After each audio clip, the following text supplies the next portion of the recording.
Welcome to 9 here, another topic of the week video that's going to be more or less a part 2 to last week's topic video. Last week I discussed, morality and comparing Avatar: The Last Airbender and Star Wars and how they handled them. This time I'm going to be comparing those two to lesser series. This week's topic was also submitted by Tumblr user grimaulkins, and her topic is, on a similar note, can you talk about how and why Avatar: The Last Airbender and Star Wars did a far superior job overall of exploring morality and spirituality as compared to many other popular series such as Legend of Korra and Harry Potter? Legend of Korra and Harry Potter, those are easy to talk about because they're rife with issues, particularly in morality. Now, before I delve into this, it's something that it's important to note that when it comes to the portrayal of morality or, what's right and wrong in a story is always based on the writer. Now, the writer, when we as writers write, our beliefs, our worldviews, our experiences in our lives will always affect how we write. Whether this is a detriment or a positive is always up to the individual writer and the quality of their writing. But you see, authors like C.S. Lewis. Like, C.S. Lewis is a Christian, and obviously that affects the way he writes, even if he was writing the Chronicles of Narnia, which aren't specifically trying to be Christian, but you can obviously see that there's influences in there. J.R.R. Tolkien's life does influence the way he writes. It's not like he was specifically aiming for certain things that people are reading into, but, you can find the stuff because that influenced his writing. Now, sometimes you'll see something in a story that doesn't quite sit right. Something is off. Because you see something and you may feel like, well, that's morally wrong, but then it's either never portrayed as bad or rewarded with being portrayed as good. This kind of stuff always kind of sits weird with me. And this stuff happened with Legend of Korra and Harry Potter, definitely. Legend of Korra, one of the things that you can compare it to both Star Wars and its predecessor, Avatar: The Last Airbender, is the black and white morality. And Harry Potter has a bit of this, and I'll talk about that in a minute. But with Legend of Korra, this is one of the best ways you can see it is looking at Book 1 and the way that the equalist scenario is handled. Now, as a writer, when I look at that, I see two opposing sides. You have essentially Korra on the side of the benders, then you have the non-benders or the equalists, who are non-benders who have risen up against an oppressive society that's, we actually see in the story, but is never really built upon. It's kind of weird because I don't know if Bright intentionally wrote the stuff and then they just didn't want to deal with it, or if they accidentally wrote stuff in to support this point but then never realized it. You have things like the bending triads attacking non-bending shop owners. You have pro-bending, which, while it's said that everyone enjoys it, is exclusive to benders. If you're non-bender, you can't play pro-bending. It literally requires that you have bending as an ability. And then you also see, and as dumb as it is, that lightning generation is so common now. I liked the fact that it was significant in Avatar: The Last Airbender, but ignoring that point, we see that there's like a factory job where Mako is using lightning. So again, that's a job that's exclusive to benders. So you have all of these things that are either you have exclusivity for benders, or you have things that are, benders taking advantage of non-benders. And even you see later in the series when Tarlok, on his all-bending council, starts implementing like these fascist laws against non-benders. Yeah, that's kind of proving the point that Amon was making. So you have, and even when Korra comes in, and when they bring up their grievances, instead of being the Avatar and actually going, that's pretty messed up, goes, you're oppressing yourselves. And you would think that would be a sign that she needs to grow up and have character development, but ultimately, there's really no portrayal that she was wrong. Because once Amon is outed as a bender, everyone's just like, oh, well,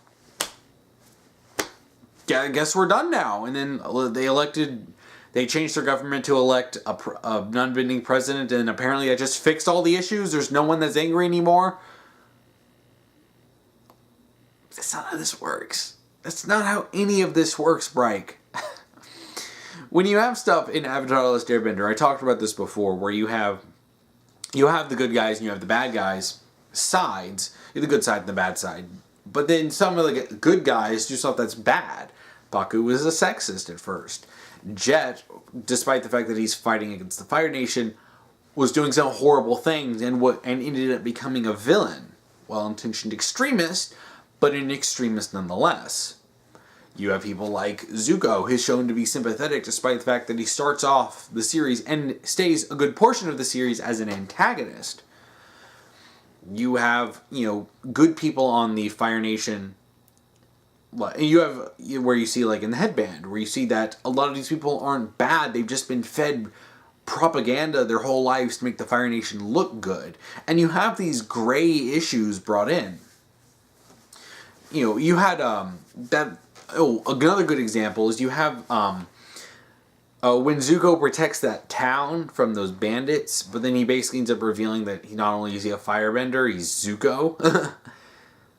That all the people that he protected, the people that he had befriended, instantly turned on him, despite the fact that he had just saved them. Their prejudice against him was so strong that no matter what he did, he would never earn their trust. And there's a lot of interesting things like that in the way they show that. Like, morally, I would say that's wrong. Like, you would see, this guy protected you. But sometimes people are complicated. And sometimes you end up with situations that just are messy.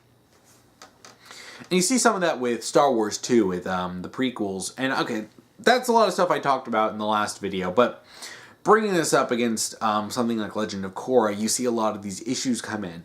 Like, the bad guys are all bad. And even if even the more interesting ones, like Amon and Kuvira, they initially portrayed them as something that could be interesting, but then they just devolve into being bad guys because there's no sense of subtlety or nuance with Bryke. It's like every single villain, you can they're bullet points.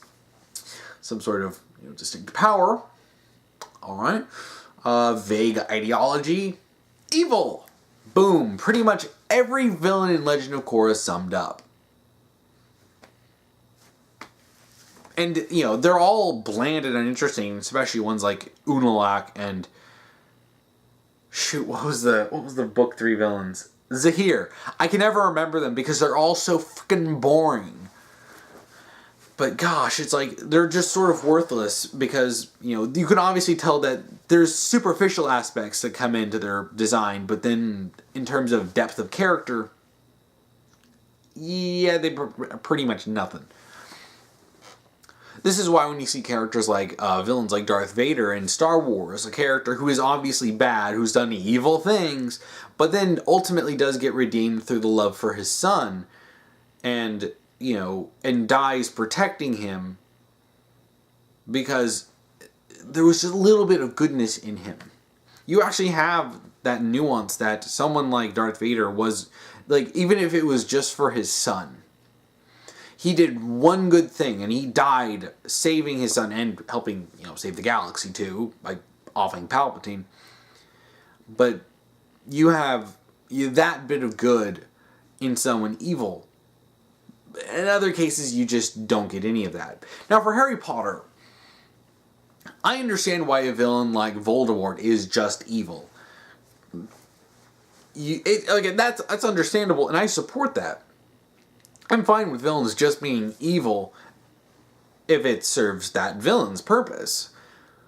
Voldemort is supposed to be practically a force of nature type of villain, where he's just this menacing force that makes people quiver in their boots.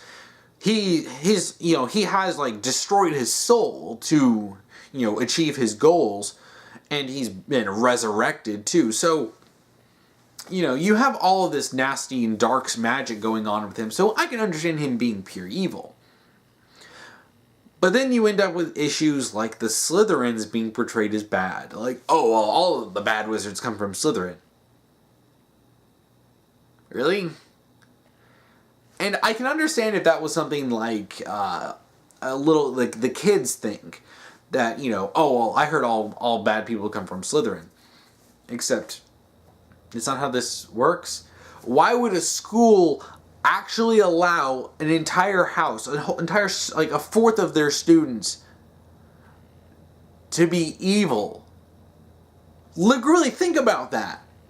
Like, do you really think that when they're making Hogwarts, it's like they portray Salazar Slytherin as some sort of nasty person? Then why was he allowed to be a part of creating a school for children? It's like this stuff seems like, oh well, so, like these are the bad guys in the school.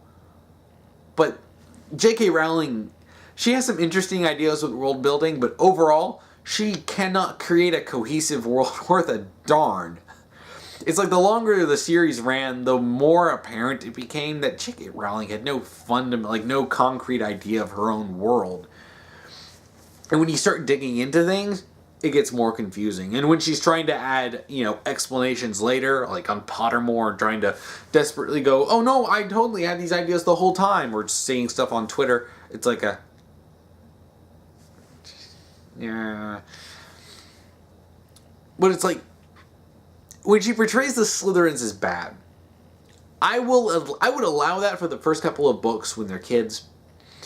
You may have some sort of simple morality, but it's like she tried to grow the series up as the series went on and it became darker.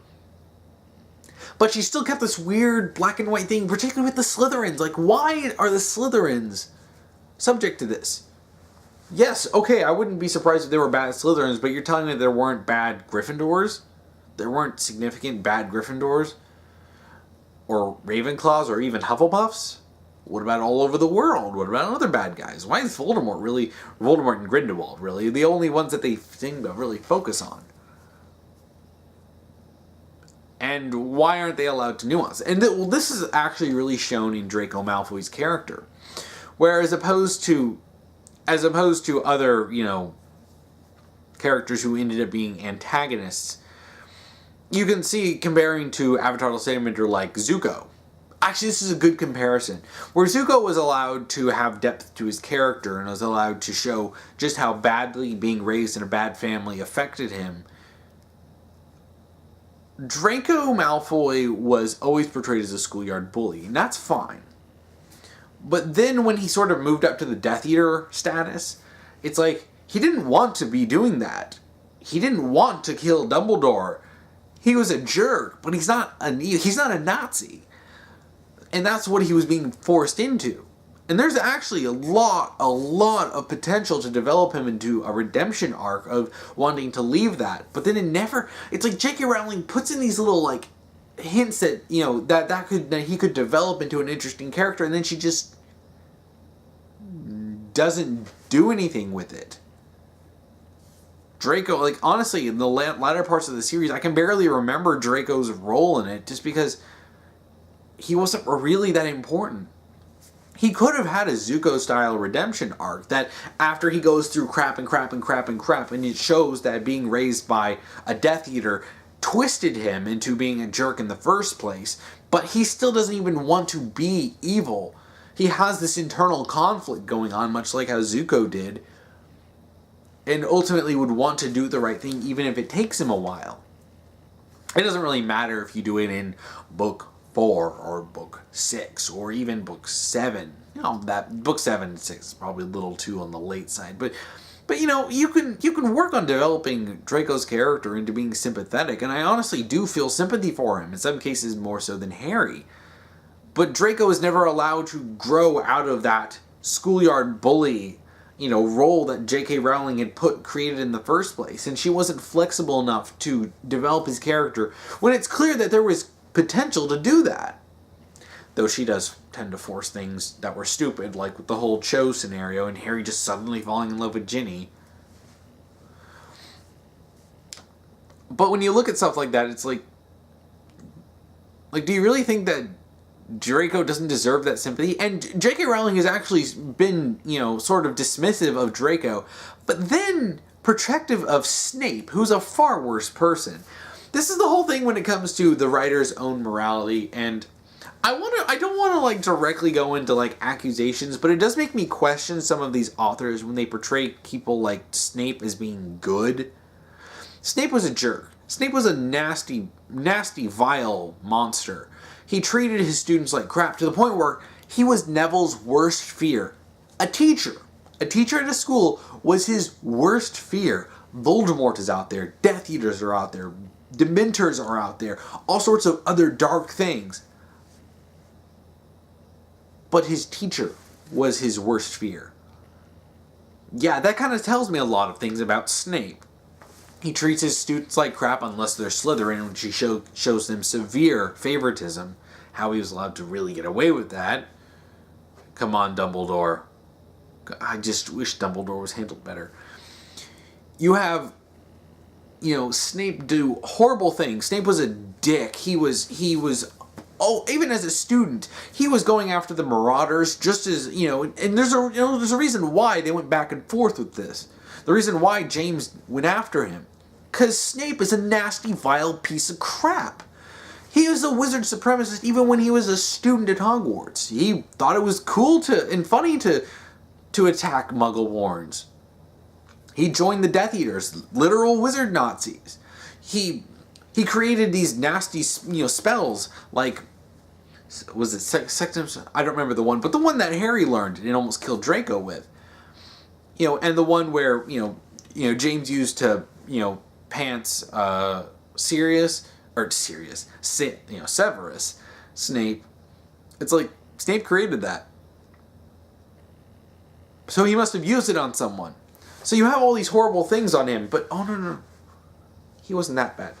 He treated Lily, his supposed best friend and the girl he was supposedly in love with, like trash, and is like, I want to join the wizard Nazis, the people that hunt people like you down to kill them. And she's just like, WTF, dude. He was trying to out Remus as a werewolf for years, for decades.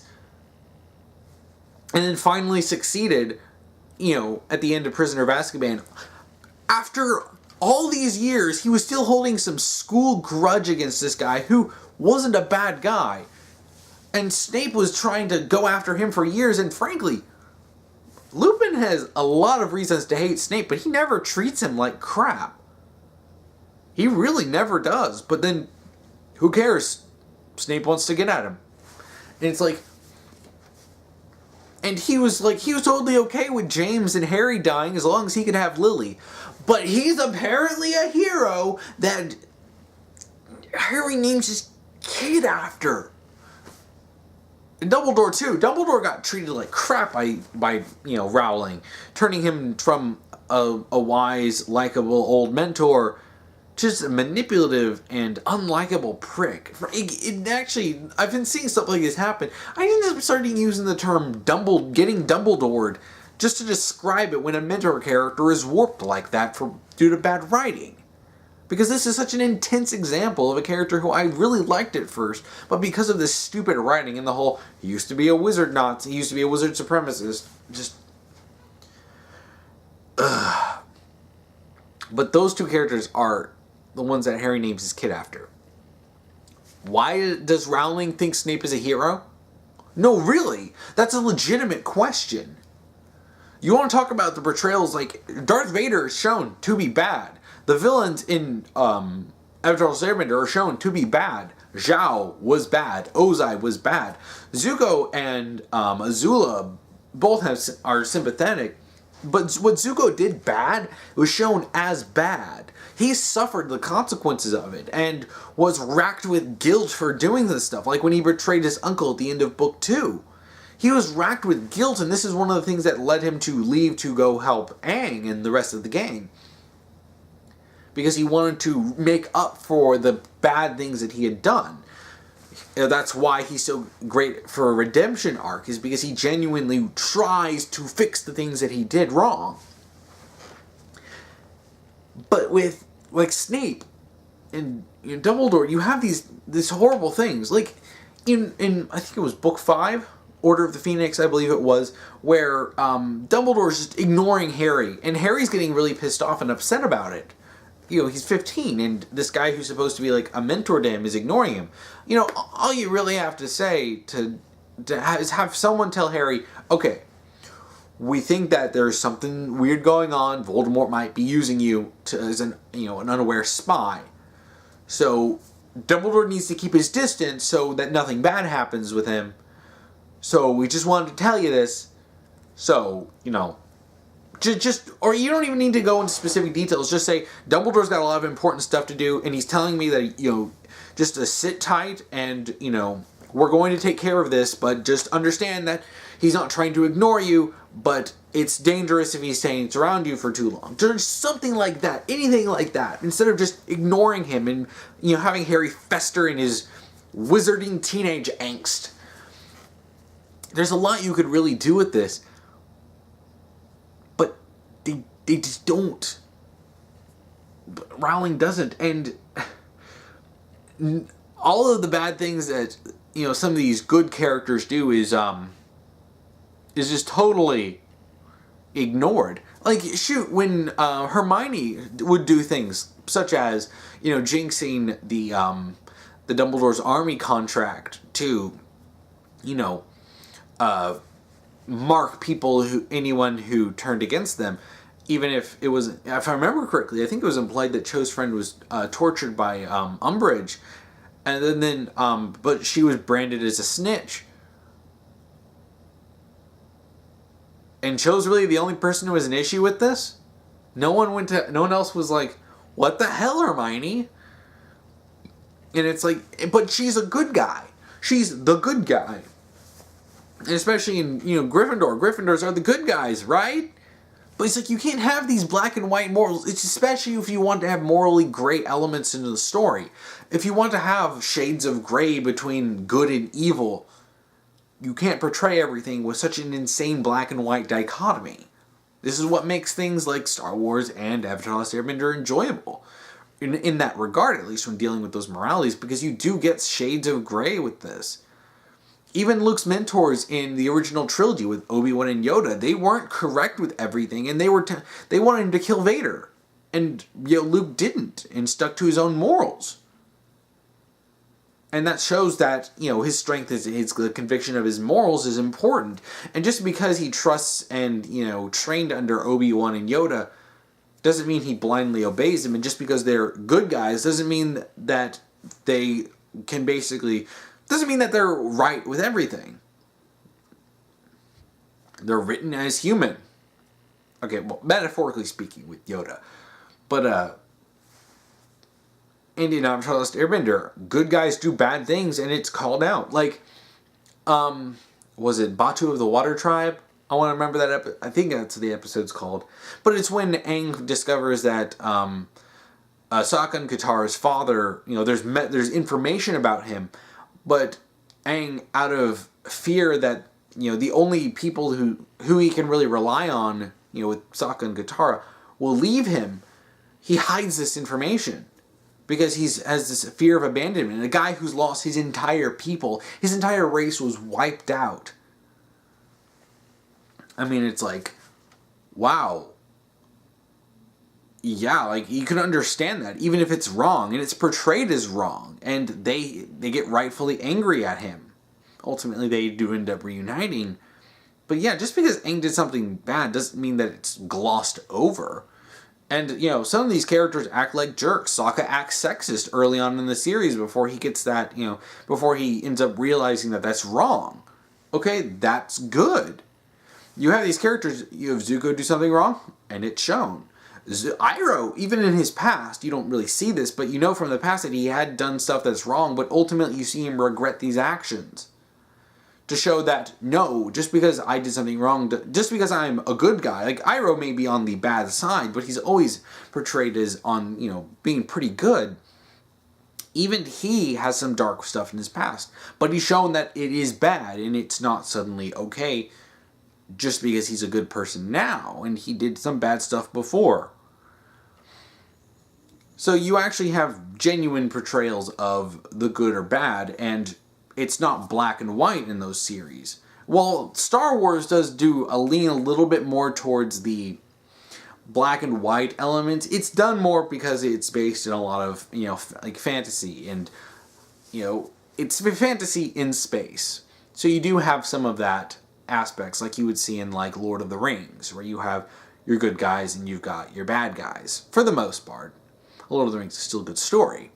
But just because you have Sauron, who's evil, and you have your good guys, that doesn't mean that there's no shades of gray, and that doesn't mean that it's a bad story. But with Harry Potter and Legend of Korra, you have so many issues with this. And it really makes me genuinely question the morality of the people behind it. Like Bright definitely, like the fact that Mako cheats on Asami, keeps it from her, and then ultimately gets with the girl he was hooking up with, gets with the girl he cheated on Asami with at the end of book 1, is ultimately portrayed as a good thing. Like, I feel for Asami in that situation. And Bolin, too. Both of them got crapped on because Asami was, like, Bolin liked Korra and was taking her on a date.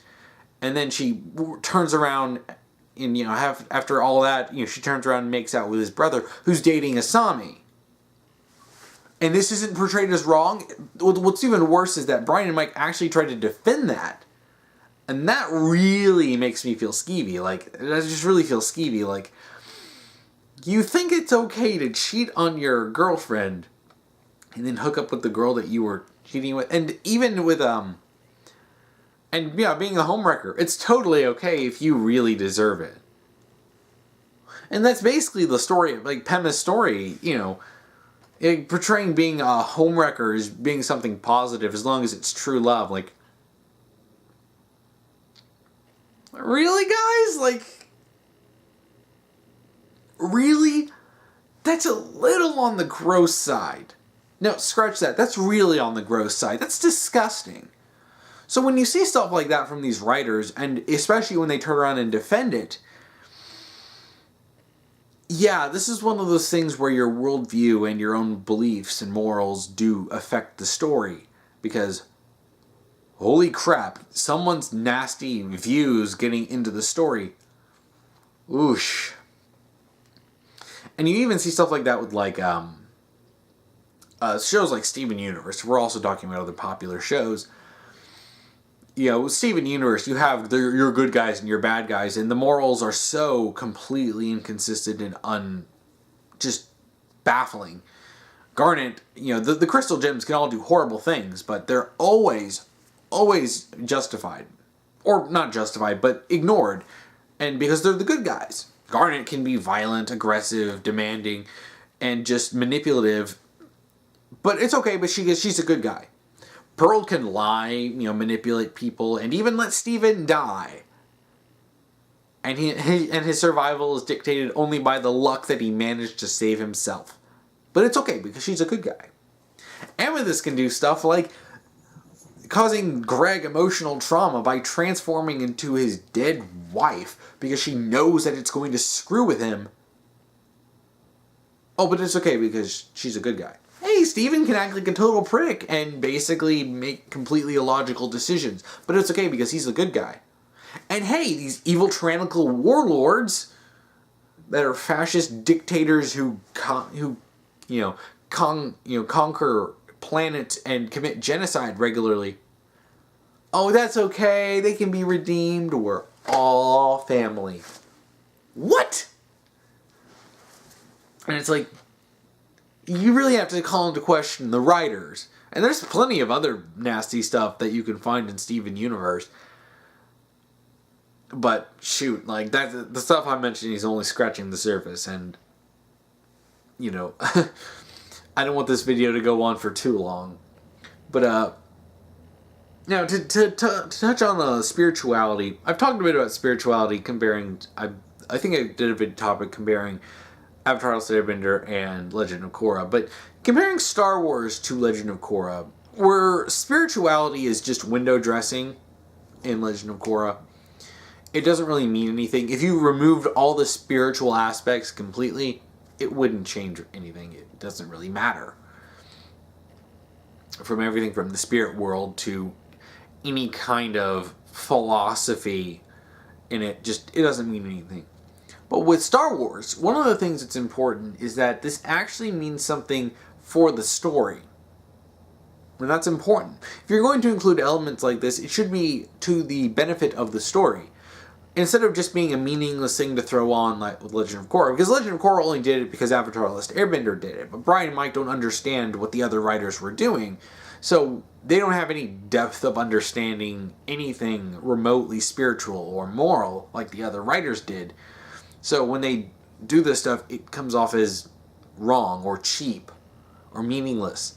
To the point where the spirits are end up being like copying Ghibli stuff. Like, really, that's it? You're just going to slap on some Ghibli spirits and go, it's spiritual. But with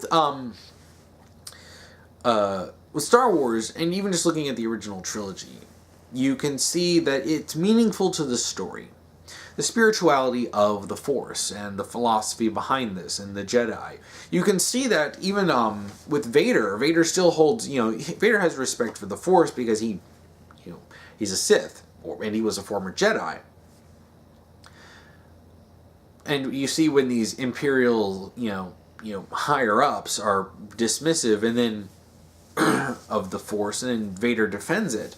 And you see when Han is dismissive of the Force as some sort of hokey religion, and it says it's not just important to these other characters, but even for character arcs like Han Solo, because it's used to the acknowledgement of the Force and the religion of the Jedi and all that stuff that he was dismissive of before. When the first time that Han says, "May the Force be with you," that's meaningful because he's at the very least come to respect it, to show his character growth from being this selfish scoundrel to someone who acknowledges this, someone who's not just a douche who's going to mock other people's beliefs just because he doesn't believe it. And even when he sees it, he'll just dismiss it. Oh, it's just dumb luck. So it's meaningful in the story, and it's meaningful when you compare like the philosophies of Yoda and Obi-Wan to the philosophy that basically Luke develops, which develops, despite the fact that he trains under them, he develops his own beliefs and what he feels is right and wrong based on his morality. And this is an interesting part because it's relevant to the story. You can't just throw in these sorts of, these big idea sort of things without having them be meaningful to the story. And this is why when you have things in Star Wars, it's meaningful. But with Legend of Korra, it's just not. So I think I've really talked about a lot. I've talked quite a bit about this in this topic. And frankly, there's still more I could talk about, but I think I'm done with this topic for today. So, but yeah, Star Wars and Avatar: The Last Airbender, they had genuine, they had reasons behind being made. And, they had genuine, the concepts that were built into the series, in both of those series, are meaningful across, for Avatar, across Avatar: The Last Airbender, and for Star Wars, across episodes 1 through 6. And in some cases, I would say even Rogue One, I would include with this. Legend of Korra is just a cheap cash-in that was done by Brian and Mike to make more money off of the Avatar franchise. And Harry Potter is, while I believe that J.K. Rowling genuinely wanted to write it first, it ended up... There's some genuinely messed up stuff in that's never portrayed properly. And considering how J.K. Rowling, reacts in tweets and, her political views, I guess it's not really surprising that there's some messed up moral stuff in Harry Potter. But then, there's a lot of the stuff in the way, beliefs that seep into the stories. Like George Lucas loved his fantasies, and he loved these, big epic stories and these old pulp, action stories. And you can see those influences in Star Wars. And you can see all the influences of the writers in Avatar: The Last Airbender. And you can see for people like Bright and J.K. Rowling that some unfortunate things do get into their stories. Well, I think that's about it for today. If you want to submit a topic to me, you can comment below if you're on YouTube, or if you're on Tumblr, you can send me an ask and do topic : and then whatever topic you want me to talk about. Just make sure to follow the rules I'll be posting down below. If you want to watch last week's topic video, you can check that out here. If you want to watch next week's topic video, you can check that out here when I get that done. So if there's anything you want to talk about with spirituality and morality between these series, please comment below. And thank you for watching.